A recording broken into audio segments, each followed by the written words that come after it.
Baldur's Gate 3. Depending on when you were reading about it, you might have heard that it was the greatest game ever released in the history of video games, or that it's a buggy mess, or that it falls off big toward the end, or that the hype is well earned, or that the hype is overrated. I've been playing it since release. What do I think? Is it worth your time? Is it fun? Is it good? Let's check it out.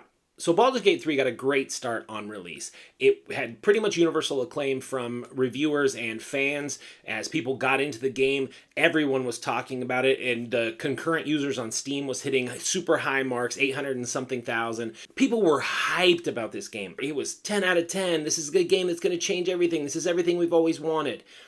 See, it's a little bit of hyperbole for sure, and I'm going to talk about some of that in this video, but I can understand it. Since then, because everyone was talking about it, more eyes were on it, more people were playing it, and then there's been some more critiques coming now, some more late game stuff, some stuff about some polish or some bugs has been coming out, but still pretty much people love the game. It's a great release, really solid from Larian. IGN gave it a 10 out of 10, and people immediately got on there, and then you get into this huge philosophy on gaming sites and comments and stuff about, well, no game could be 10 out of 10. That means it's perfect, and there was this bug, and so it's not perfect. It's one of the reasons I'm against a 10 out of 10 numeric system for grading games. I think that you should be able to discuss a game, read what people think about it, and then the end valuation can be that it was a masterpiece, which is what I think they call it. 10 out of 10 is a masterpiece, not perfect. Baldur's Gate 3 is not perfect by any stretch of the imagination, but it is awesome.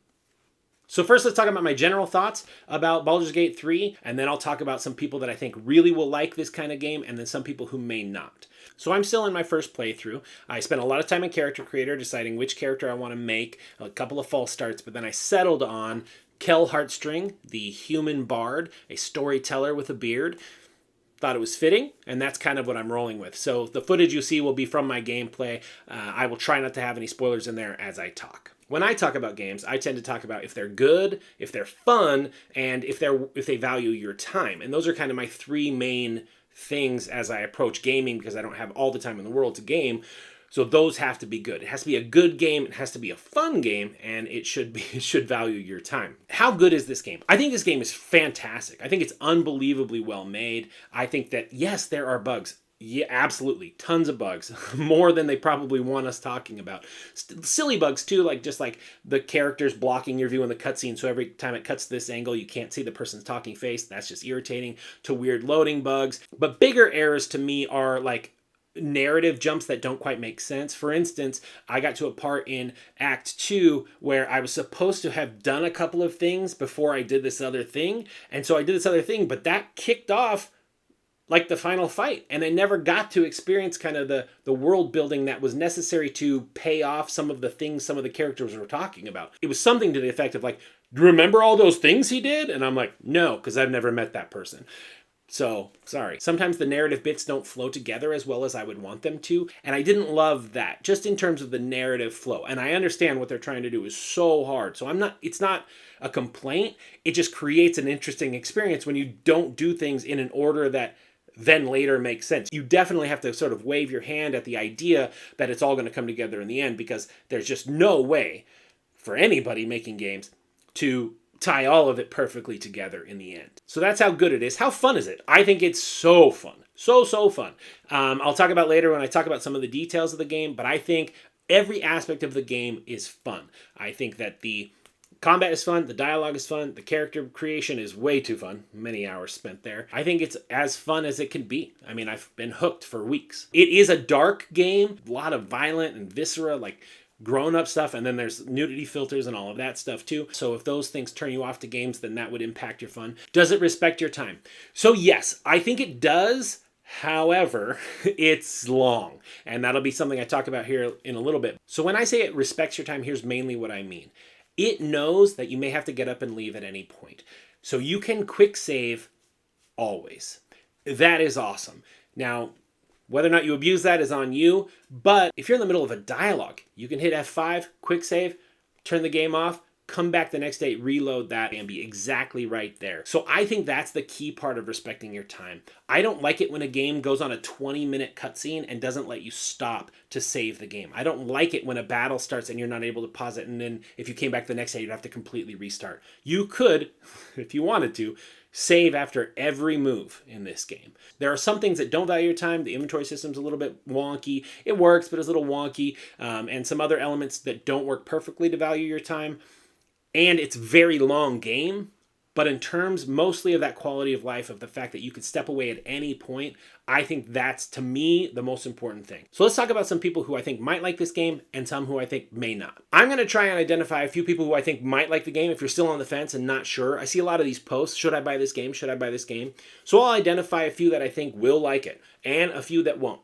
None of it is perfect. It's not science. It's just like when you're playing the game and it says it's an 80% chance to hit and then you miss twice even though you have advantage.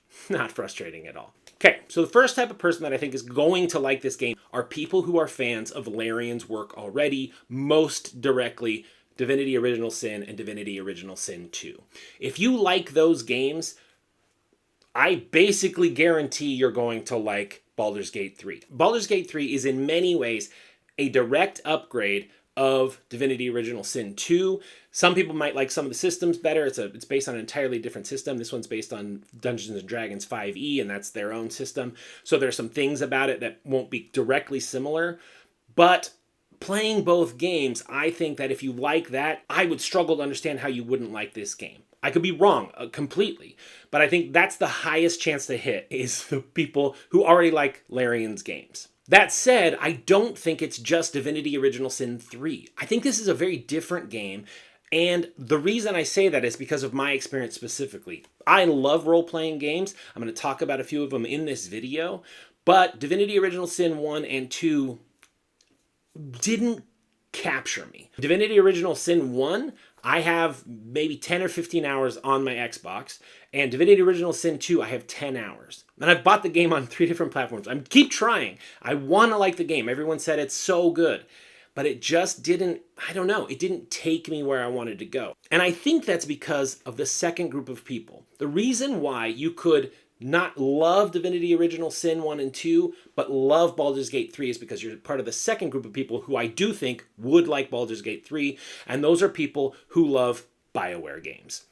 So when I say BioWare games, what I mean is sort of the classic BioWare experience. BioWare, if you don't know, has made some of the greatest games ever made. When I eventually do my top 10 list, you'll hear their name a couple times. Spoiler alert. But they do amazing jobs. Now, I'm not necessarily talking about OG BioWare, which is the original Baldur's Gate 1 and 2 and Neverwinter Nights. Those might be fantastic. I've just never played them. What I'm talking about when I talk about classic BioWare is Knights of the Old Republic, Jade Empire, Mass Effect, and Dragon Age. Those games are unbelievably good. And I think Baldur's Gate 3 is attempting to capture what made those games great. The relationships between your companions, how it handles cutscenes, how it handles dialogue choices and branching narrative choices that matter to your people, which is, I think, the main thing. There's branching storyline stuff that involves the world, but the stuff that, what do I do when my friend, who's been my friend, is sad about this? How do I fix it for them? How do I go solve their problems or solve their quest?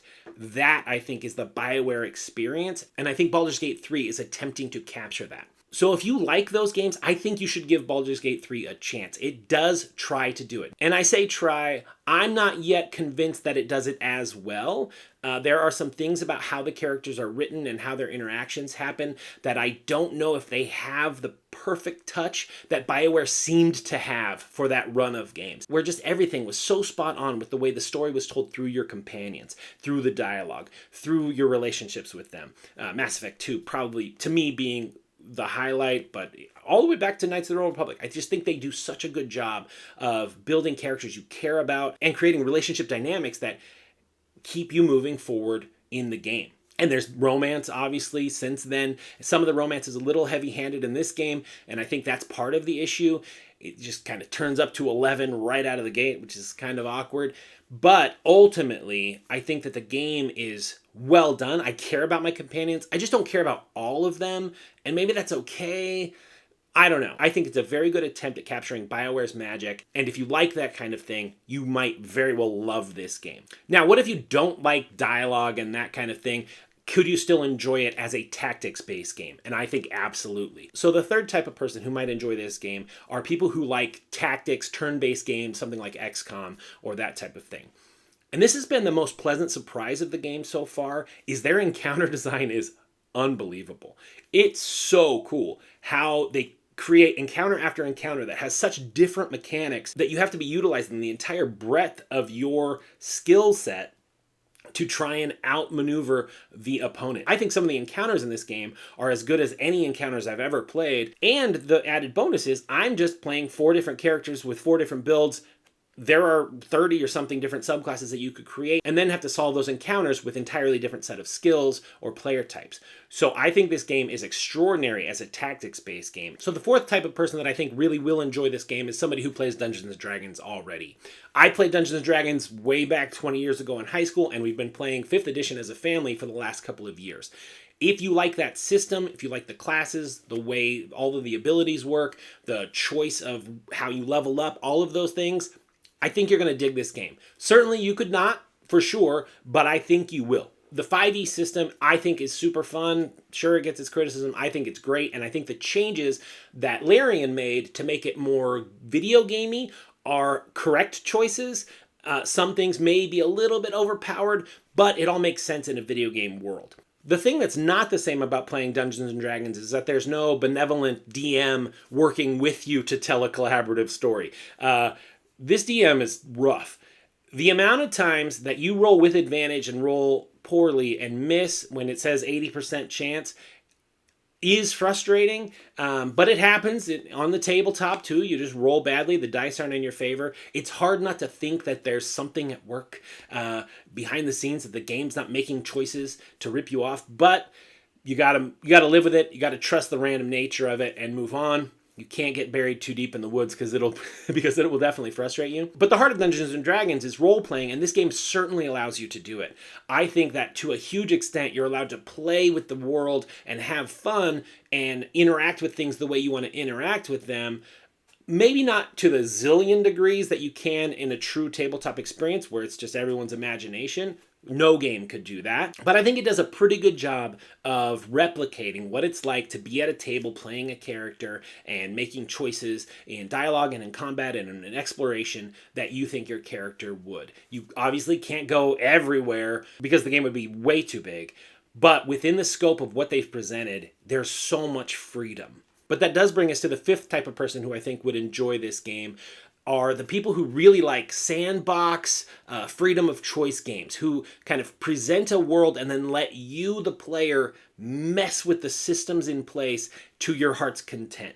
This game allows that in spades. I'll be honest with you, that's not how I play video games. I don't like to experiment with everything. I'm perfectly content playing linear, narrative-based, cinematic games. I love those. I really do enjoy them. But I do appreciate it when a game has systems in place that allow people who want to do that to just go crazy. One of the first things that came out during release was a video of Matt Mercer, the Dungeon Master and voice actor for Critical Role, live playing at Larian Studios with the game director. And he was stacking boxes on top of each other so that he could jump up on the boxes and then jump over a wall at a part of the game that he wasn't supposed to be able to get through yet.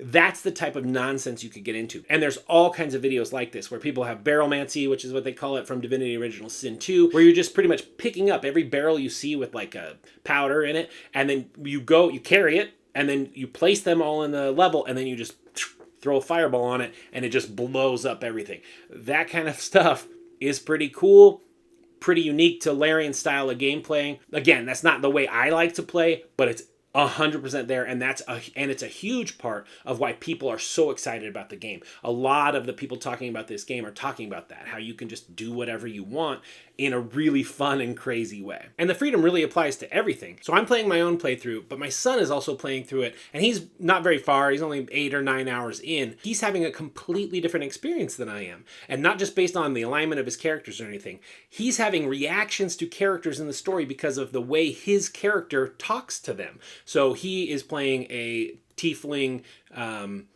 sorcerer, and the way the druids talked to him, he didn't like it, and so they didn't endear themselves to him, so he didn't help them, and then that impacted the story completely differently than the way I played the game.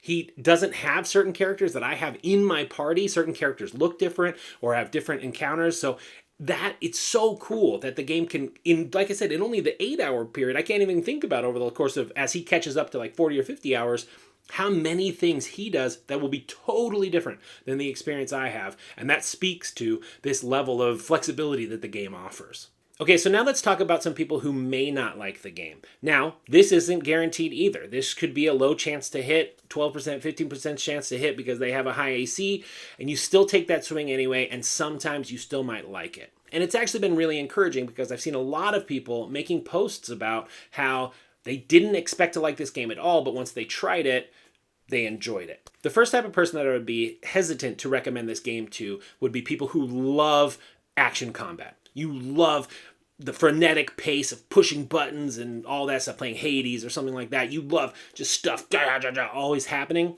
This is not your game. This is definitely chess. This is definitely look at your pieces on the board, zoom out, and what is this guy going to do? And trying to think 3 turns down and examining an entire row of spells and abilities that you have, an entire backpack full of scrolls and vials that you could use and arrows, and then deciding what to do and then seeing what they do. It's turn-based. For better or worse, it is turn-based. And if you only like games because of that, the visceral nature of combat, this game may not do it for you. But I have seen those posts where people have said, I never expected to like a turn-based game. I've never liked them, but I tried this and liked it. So it still might be worth your while.